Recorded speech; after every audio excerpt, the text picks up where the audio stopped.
On this warm August Sunday in 1991, Francis Thompson isn't expecting any company. Then Dean Frank shows up. Although a so-called friend to Francis, he's been making threatening phone calls and she is frightened. Francis fears for her life. She grabs a loaded gun, not sure what Dean is capable of.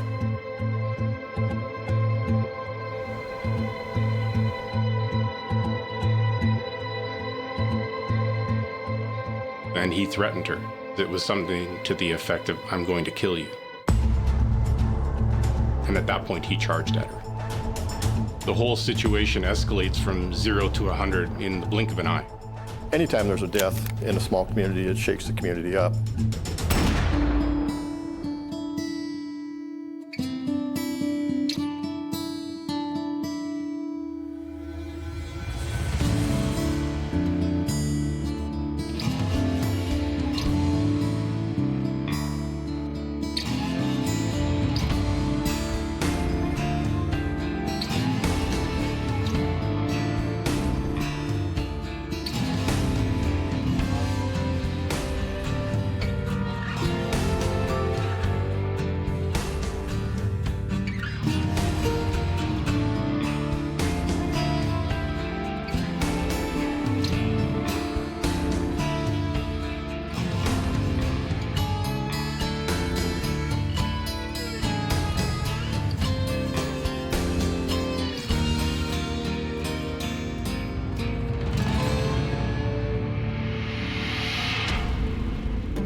"200 miles from the capital of Lincoln, Nebraska, is the small village of Verdigree.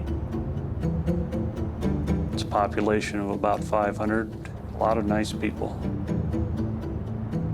Verdigree boasts a high Czech population, and as the kolache capital of the world, embraces its Czech origins by hosting a festival every June to celebrate the fruity kolache pastry.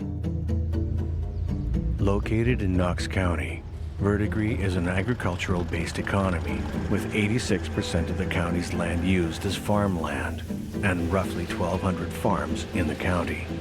We have a lot of tourism because of the river and the state parks and the wildlife. A lot of out-of-state hunters come up here. We're one of the premier duck hunting areas in the nation.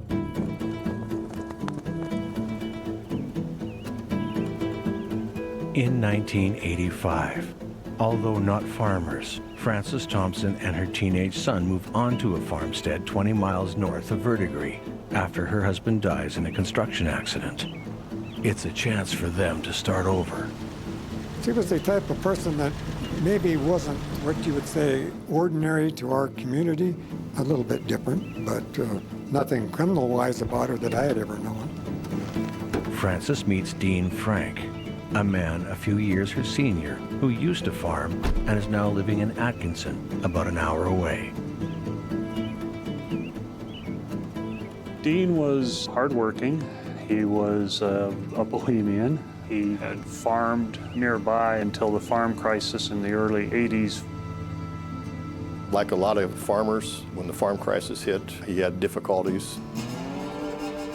Frances pays Dean to come by and do odd jobs around the farm, and on occasions where he works into the evening, he stays overnight in a spare bedroom upstairs. He and Frances develop a close friendship.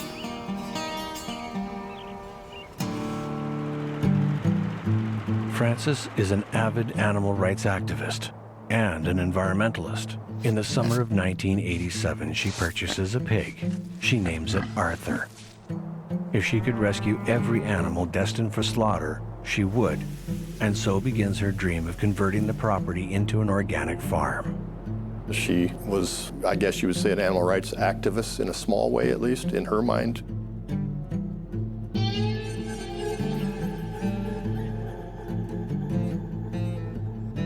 In the summer of 1988, Frances attends the university in Lincoln, Nebraska, studying environmental law.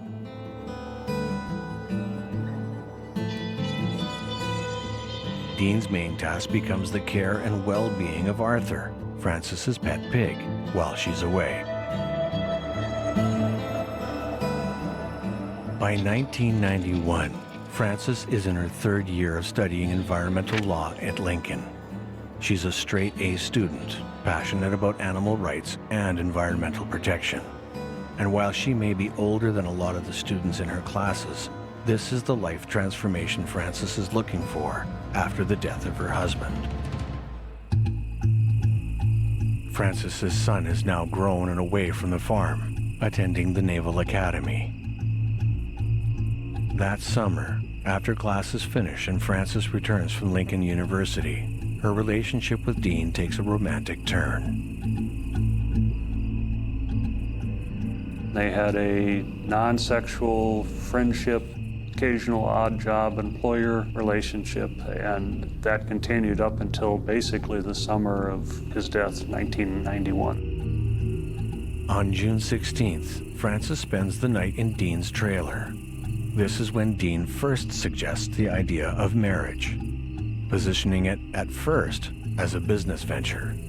She said that he grew interested in having a sexual relationship with her and talked about marriage, that he would quit his job and work on the farm with her, and that they could do organic farming, which was coming into vogue back in that period of time, and which she would have had an interest in. According to Frances, Dean puts this to her in almost like a business type of proposal. He suggests to her that she has a farm, but she's not a farmer, whereas he's a farmer without a farm. Needless to say, she wasn't interested in that. And this upset him, of course, according to Fran. Frances is also an avid letter writer. 9 days later, she writes to Dean telling him about a test that she took at the University Health Center to get a certificate of sexual health.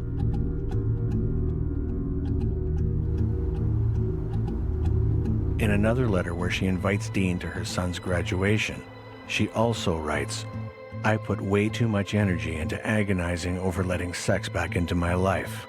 Guess it ain't for you, but for me, it was the biggest change in lifestyle imaginable."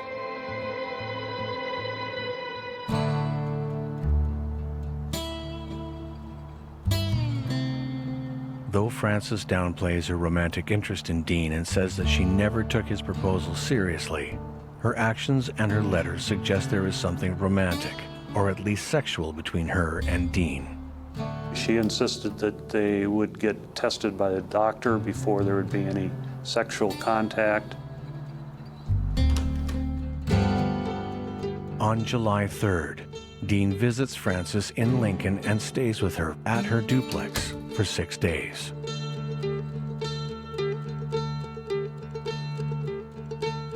Dean and Frances leave Lincoln together and return to Verdigree, where they both see a physician and get tested for AIDS and syphilis. Frances is concerned because Dean has had other sexual partners, whereas Frances, since her husband passed, has not. She also would write letters saying that she was very much of two minds about whether or not to resume a sexual relationship with a man. On July 12th, Frances drives to Atkinson to deliver the results of the test to Dean in person. Frances opens the envelope and finds that the tests were negative, so neither of them have a sexually transmitted infection. Any apprehension Frances had regarding starting an intimate relationship with Dean should be alleviated at this point. But she's still nervous. However, she's starting to develop feelings and ultimately spends 4 days with Dean at this point.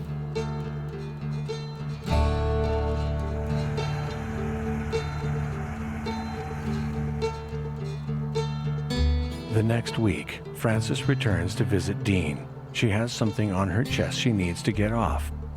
In my investigation, she had alleged she'd been in an abusive relationship in the Omaha metro area before she moved out here. That was probably part of the reason why she backgrounded Dean Frank. Frances lets Dean know that she wants to meet his ex-wife.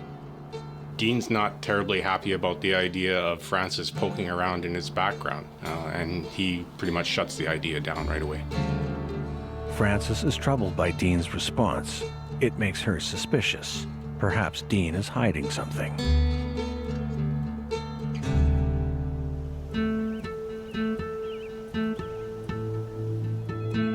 Soon after that visit, Dean calls Frances to divulge episodes from his past.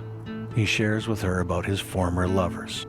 His motive for doing this is not entirely clear.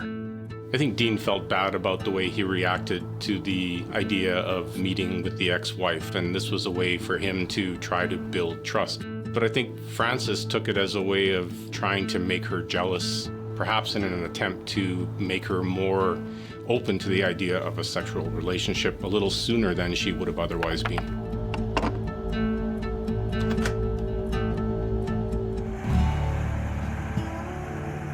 By July 24th, Frances suspects that Dean's interest in her is not without strings attached. Frances writes a letter to her son who's away at the Naval Academy, and she tells him that she thinks Dean is just trying to use her to get to the farm. She was saying really derogatory things about Dean. She would call him a houseboy or a dog. She made fun of his physical appearance and stuff like that.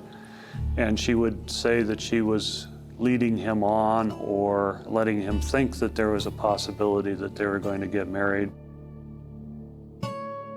At the end of the letter, she signs off saying, "Remember, I may whine and cry, but I is a tough old lady and a damn good shot, too."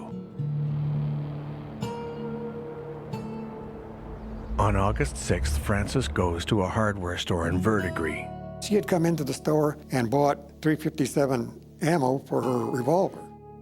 Fran had a couple guns, a Beretta 25 Auto and a Colt .357 Magnum revolver. She also asks about the materials necessary for building a door brace. Frances purchases the shells and returns home. Later that day, Frances writes a letter to a friend in Omaha, expressing her dislike for an ex of Dean's named Dolores, who she says still cares about Dean. She refers to Dean in her letter as a classic sociopath and false friend.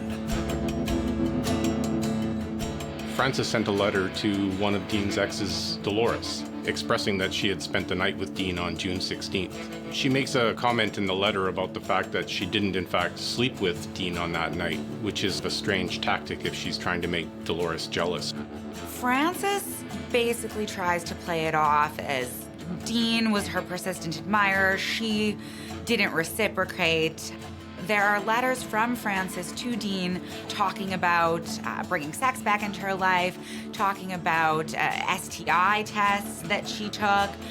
So these letters are certainly indicative that Frances was more than an uninterested party.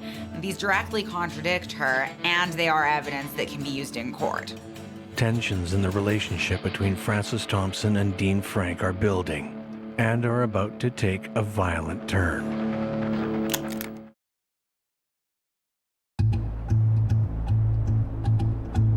Located roughly 20 miles northwest of the small village of Verdigree, Nebraska, is a farm. The widowed Frances Thompson sees it as a chance for her and her son to start over. As part of turning her life around, Frances pursued her passion for environmentalism and animal rights. So she enrolled in the University of Nebraska, Lincoln. She was a very high-achieving student there. In the summer of 1991, after Frances finishes her third year studying environmental law, and while her son is away at the Naval Academy, a romance between her and longtime friend Dean Frank begins to blossom. But over the course of the summer, that romance turns sour.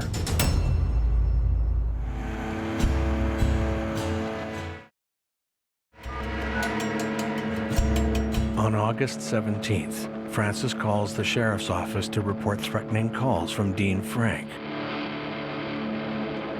When asked if she needs assistance, she says no. She wanted to lodge a complaint against Dean Frank. It was kind of a strange request in a way because she was very calm, very matter of fact, no excitement, no fear, just wanted to lodge a complaint. On August 18th, Frances is at her computer typing up incident reports from Dean's threatening phone calls. She's startled from her work when she hears a car door slam outside. She's not expecting anybody, and she worries it might be Dean. She creeps to the window and peeks out from behind the blind. She sees Dean has arrived, unannounced. According to Frances, the last time she spoke with Dean, he threatened her. So she grabs her gun, checks that it's loaded, and makes sure to keep it close by, just in case.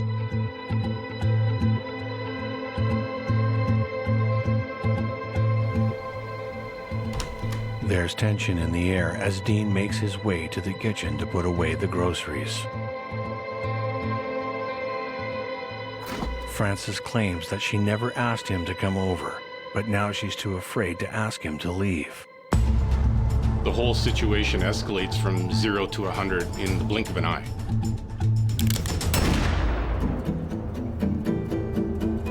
Prior to the confrontation on August 18th, Frances had obtained some ammunition for her .357 Magnum. The fact that she armed herself with the most powerful firearm of those that she had was certainly telling. So at any point before the homicide happened, she practiced with both handguns. There was evidence to indicate that. Frances was a security guard at one point, and she's developed a proficiency for the use of these firearms as a result of her experience.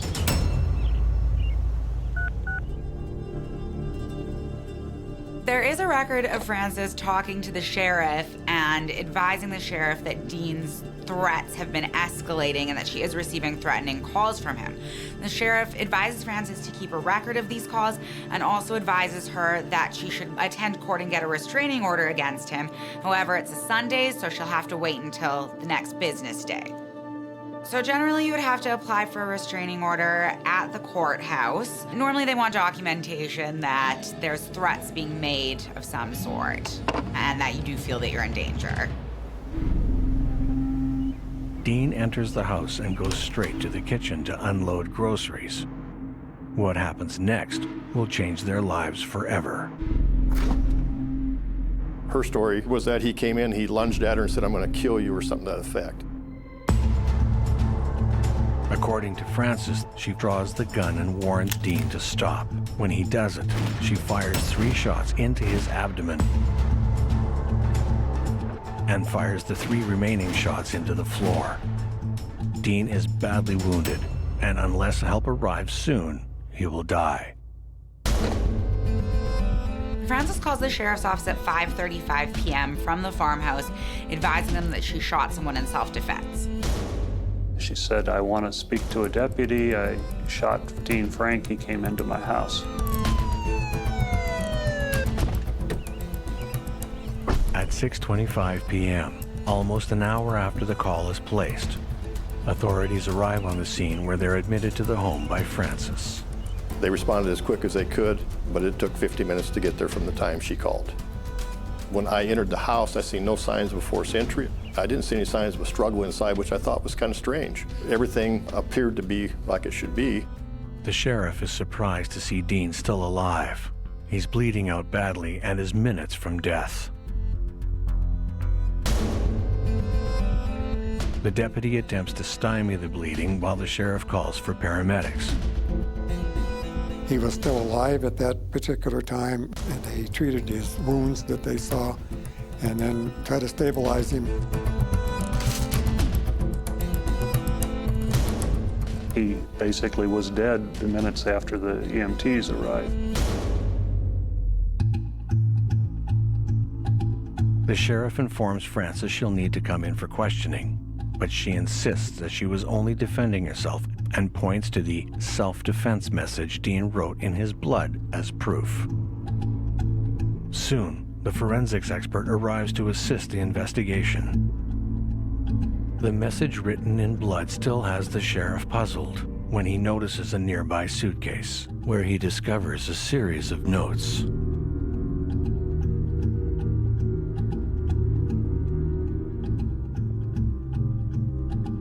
If investigators hope to get any answers, they'll have to question their only witness.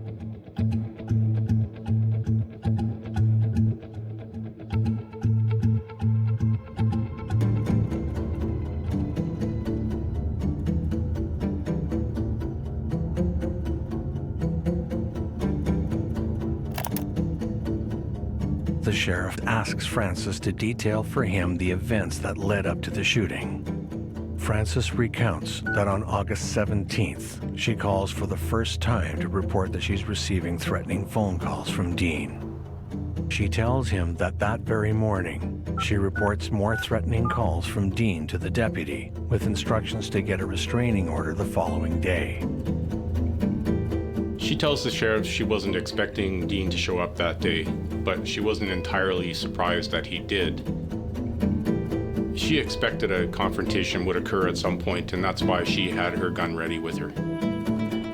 Frances claims the gun is only by her side for protection in case Dean makes any threats. The sheriff asks Frances if there's anything that provokes Dean, or if there's any struggle at all. She tells him that the door is unlocked when Dean lets himself in without a word. He goes to the kitchen to put some things in the fridge, and without warning, he turns and shouts, "I'm going to kill you." She doesn't expect him to keep advancing after she draws the gun and warns him to stop.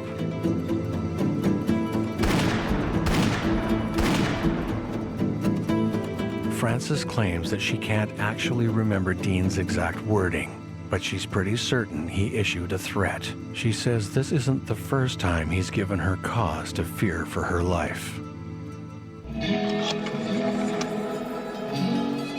On July 28th, there's another phone call from Dean to Frances, and she indicates that this is him again trying to convince her to marry him. She turns down his offer like she did before, and this is basically when things get ugly. She says at this point he tells her that if I can't have you, then no one will. She interpreted that as a threat to kill her.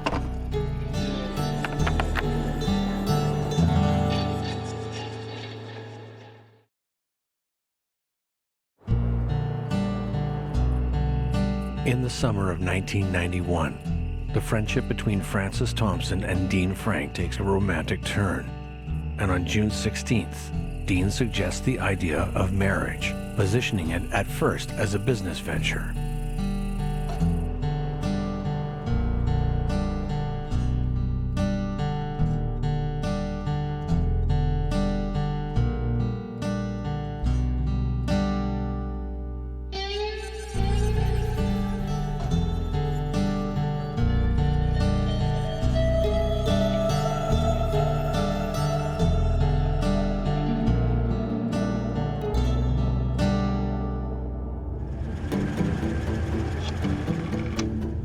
After Frances turns down Dean's proposal, she claims that Dean begins making threatening phone calls to her. With the increased threats and fearing for her safety, she buys ammo for her .357 Magnum and sharpens her shooting skills. Frances alleges that she shoots Dean 3 times as he charges her. She says she fires in quick succession, and after seeing he's been hit, fires the last 3 bullets into the floor. She gets a pillow to put under Dean's head and calls it in.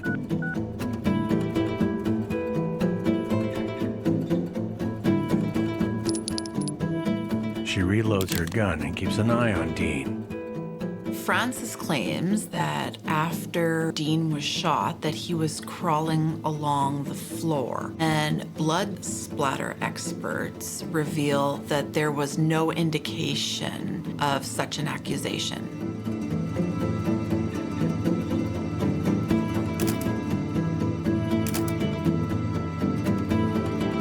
In fact, blood was contained to that one area in the home where he was shot.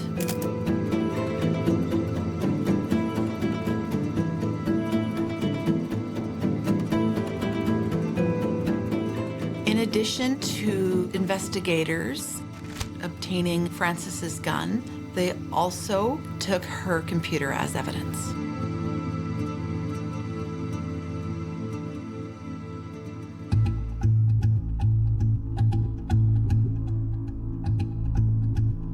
The sheriff and deputy discuss what they've uncovered so far in their investigation and compare it with Frances's testimony. The fact that Dean is found in her home after multiple alleged threatening phone calls helps her plea of self-defense. Yet there are no signs of forced entry, and according to Frances, no struggle. Just Dean's alleged threat and his motion towards her. Is it enough to warrant deadly force? The sheriff reviews the printout from Frances's computer that she was working on at the time Dean came to the house. It's the assault report that he instructed her to make. But the inconsistencies in her testimony when compared with the actual evidence are causing him to wonder if this is truly a case of self-defense, or whether this is premeditated and made to look like self-defense. Frances claims that the threatening phone calls continue and get to the point where she calls the sheriff's office to report Dean on August 17th. She's instructed to keep a record of all future phone calls from Dean. It was kind of abnormal almost because she wasn't excited, she wasn't scared. It was like she was making a record, is all she wanted to do. There are phone records of the calls between Dean and Frances. Some of them revealed the calls were only 10 minutes long, while others were as long as 2 hours. What is discussed on these calls is impossible to know for sure. But according to Frances, Dean was insistent on marrying her and wouldn't drop it, becoming more unhinged and more threatening each time she refused him.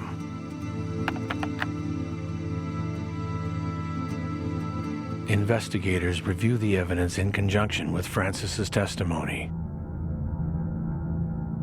Her account of him is a person obsessed with her and frustrated that he can't have her.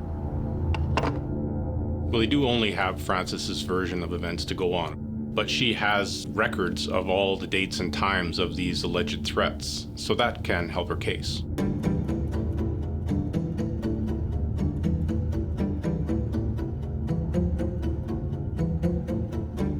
The sheriff reviews Frances's assault report with her in an effort to understand her history with Dean and what led to the use of deadly force.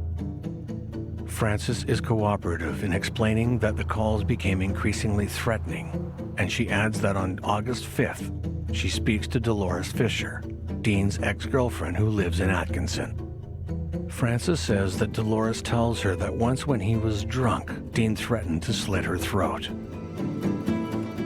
Well, after the conversation with Dean's ex, Frances makes the decision that there's no way she could possibly pursue a relationship with him.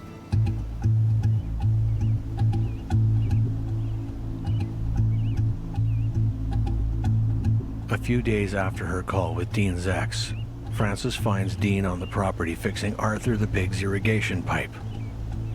It's at this time that Frances allegedly tells Dean to never come back to her farm. She claims he writes out a note that gives Frances all of the property that he was storing on the farm, including a 1973 Ford pickup truck.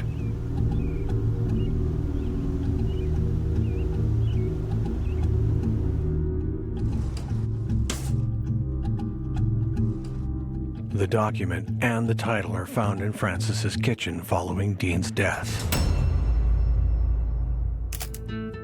Investigators review Frances's call logs against the phone records from her and Dean's phones. The calls on August 17th and 18th correspond with the records. The deputy also recalls Frances inquiring on how to get a restraining order, calling Dean a dangerous psycho and saying how scared she was of him. Well, Dean didn't really have any assets. Anything he had on the farm he allegedly gave to Frances, so investigators aren't seeing any motive for Dean to kill Frances at this point. What they are seeing is that Dean was a threat and that Frances feared for her life.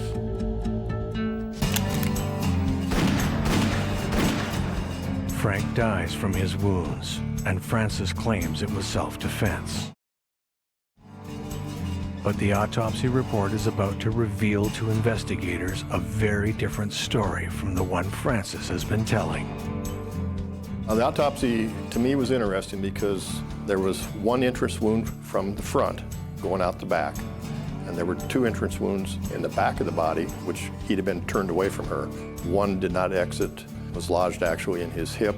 The other totally blew his liver apart, exited the front of his body, and hit his right elbow. The pathologist at the time had remarked, you could have shot this guy right outside the emergency room door and took him in the emergency room, he would not have survived 5 to 7 minutes. The damage and the blood loss, there's no way this guy lived more than 5 to 7 minutes.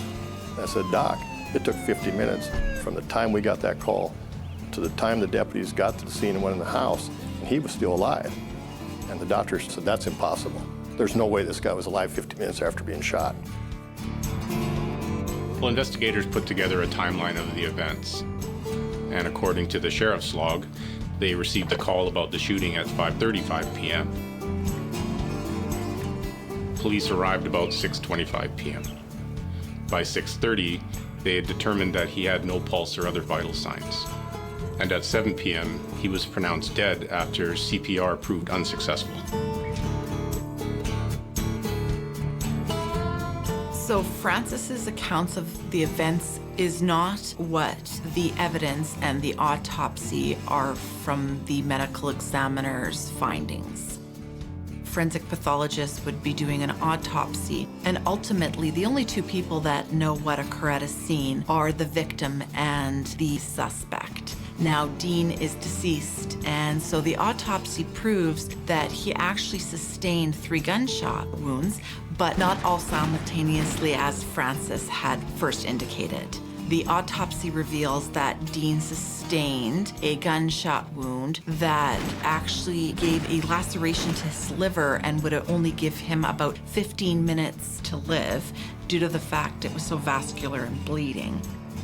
And yet Francis made a 911 call at about 5:30 in the evening, and when the resources and 911 showed up at the house, he was still alive at 6:30. So that would have been an hour. So there are definitely conflicts with her first story to what the body is saying.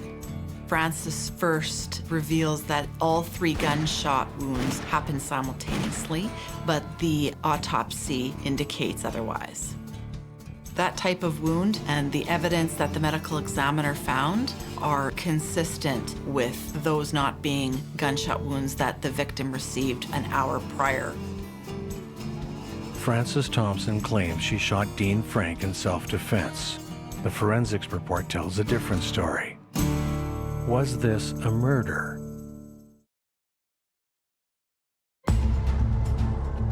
On August 18, 1991, Frances Thompson shoots Dean Frank. She claims self-defense, but the forensics report contradicts her claim.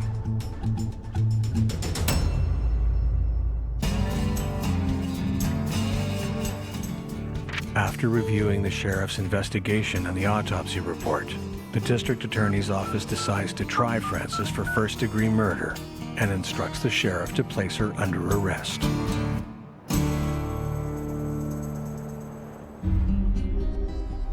The community is shocked to find out that animal-loving environmentalist Frances Thompson is being charged with first-degree murder. Her defense team is hopeful that they can use her history and standing in the community to paint a sympathetic view. Their defense is going to be self-defense, that Dean was going to assault her and she shot in self-defense. They set out to paint a picture of Dean as dangerous, an unhinged man with a history of threatening behavior. They enter into evidence letters Frances writes describing her fear of Dean and his increasingly threatening phone calls.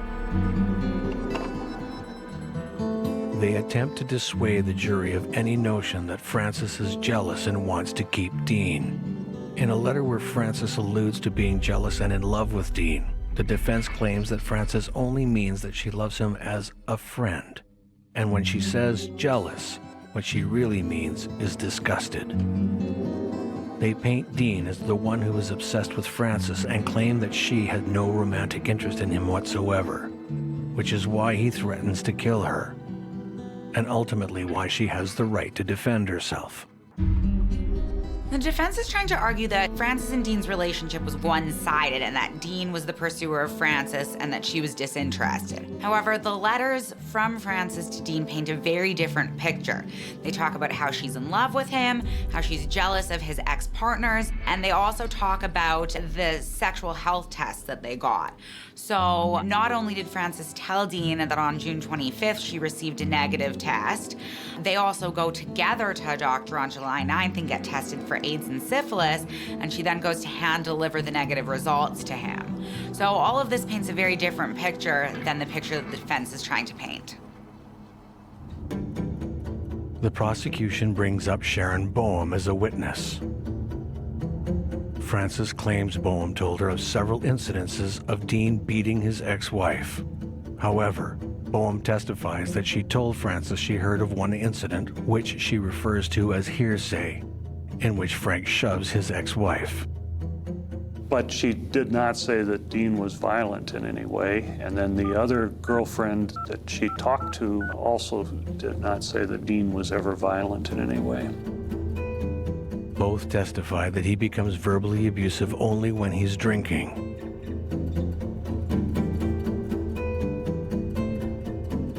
The medical examiner explains to the jury that at the time of the autopsy, Dean's blood alcohol content is 0.000. So that indicates that he had not consumed any alcohol prior to his alleged altercation with Frances. The expert witness further reveals that Dean is only shot once in the front. The other two entry wounds are in his back while he's lying face down. She further explains that the fatal gunshot could not have been at 5:35 when Frances reports the shooting, as there is no way Dean could have survived that long. The fatal gunshot occurs sometime after Dean is initially shot and on the floor. The forensics expert points out the absurdity of Frances's statement that Dean willingly wrote self-defense in his own blood. Lastly, the prosecution demonstrates that this is not a self-defense case, but that this murder was in fact premeditated. They show the gun Frances used to kill Dean, as well as the smaller caliber pistol she had, and the 2 bottles of mace found nearby, all of which could have been used to defend herself. The fact that she armed herself with the most powerful firearm of those that she had was certainly telling.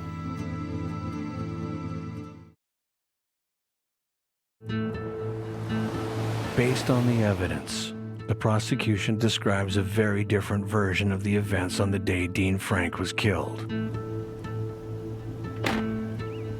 They tell the jury that Dean arrives at Frances's farmhouse, is let in by Frances, who then watches and waits while Dean puts groceries in the fridge.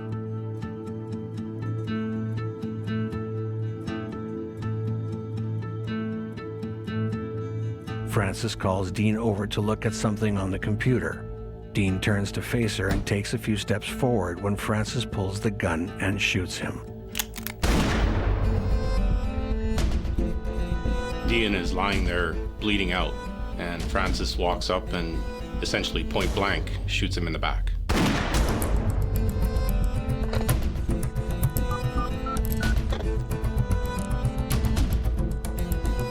She had called in and said that she had shot him, and he's not dying. It's not like TV. You don't just shoot somebody and they die. It takes a while. Written in blood on the floor next to Dean where he's laying, self-defense, and his blood printed on the floor.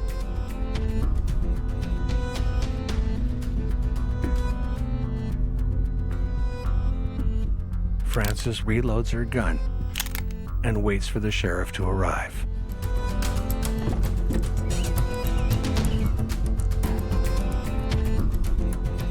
All I could make out at the time was the word self was wrote in blood on the floor, and there was some hand scribbled type messages on paper, something to the effect of self-defense, or it was very poorly spelled, hard to read, but something to the effect of self-defense, I love you, Fran, things like that. Who wrote these notes? We may never know. I did observe some blood on his right fingertip, I think on maybe 2 fingers. So Did he write him himself? Did he get help write him? Did he write him under duress, being told to, or else more bad things are going to happen? Most likely the last is what happened. You've been shot, you're laying there, and somebody tells you write something, you're probably going to write it. From the time friend Thompson called the sheriff's office until the deputies arrived, it was approximately 50 minutes before they went in the front door. The fatal shot that came in the back, blew apart his liver, exited up front, was shot 5 to 7 minutes prior to the deputies going in the door. What it tells me is he wasn't shot with that fatal shot prior to her making a phone call like she said.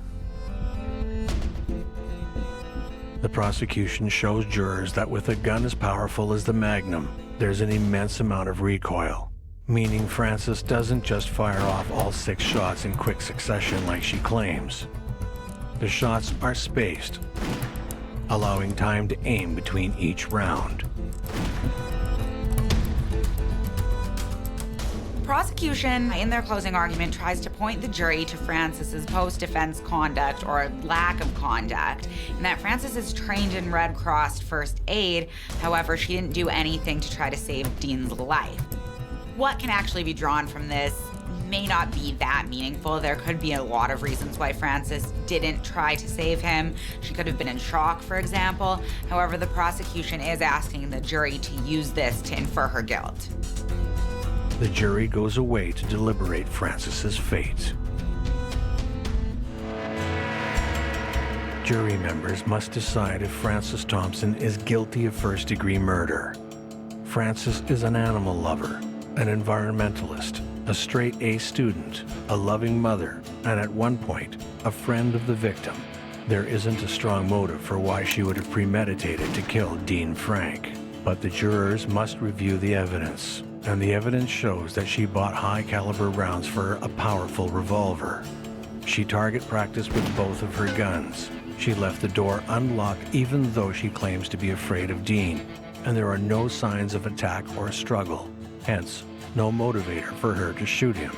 Frances is trying to argue that she shot Dean in self-defense, and also trying to say that he then wrote self-defense in his own blood. The jurors certainly don't buy that, and they're also concerned because Dean was shot twice in the back when he was already down, at which point she wouldn't have really been in fear of him.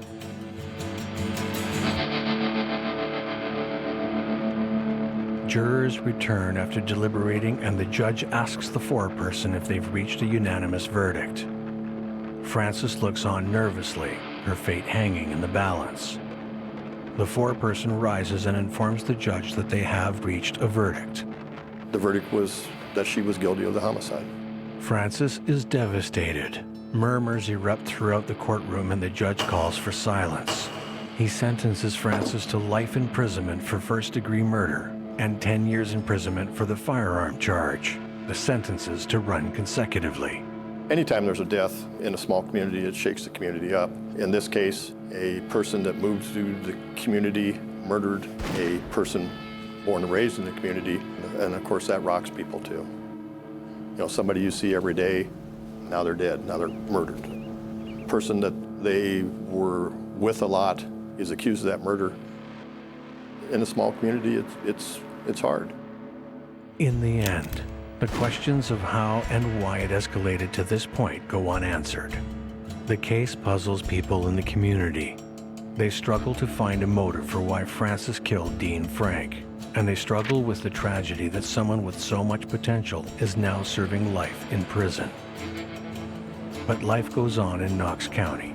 People have been farming the land here for centuries. It's a way of life that passes down from one generation to the next. The process of planting, growing, and harvesting. It's a simple and beautiful process amidst a sometimes chaotic and ugly world.